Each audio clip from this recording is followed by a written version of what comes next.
My father's a convicted felon. He was a wife beater. He, shot a guy in the head. That was his last thing he went into prison for. So I come from a background where I had a father that was a very violent human being.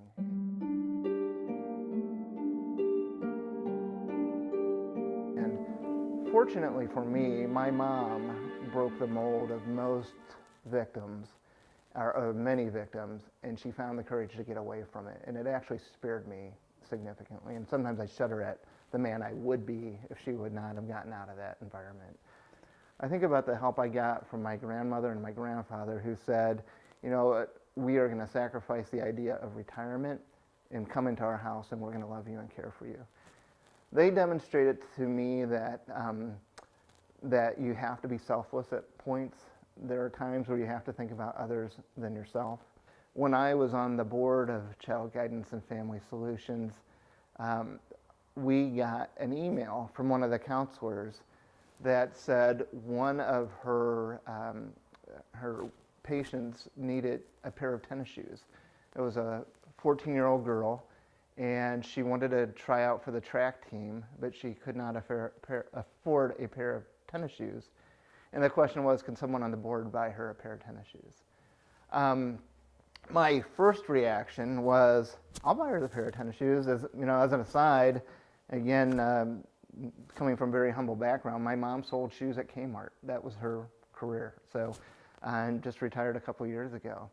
My first reaction was, I'll help her. My second reaction was, well, Kmart shoes aren't going to be good enough for her.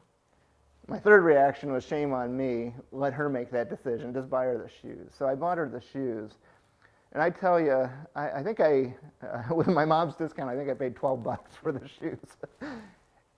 The thank you note that I got was profoundly moving. I mean, and I just think that $12 could make that big of a difference for this little girl.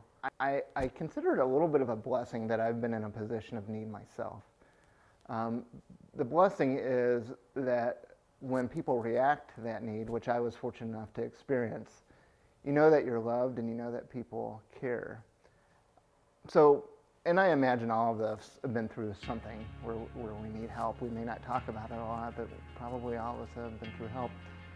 And that's why it's important that we all step up. It's important that we, when it's our turn to care about someone else, that we actually step up and do that. And in this case, supporting Child Guidance and Family Solutions is making a very, very positive impact on kids and families that need it. And it's really not that difficult to love people, so I think we should make every effort to do just that.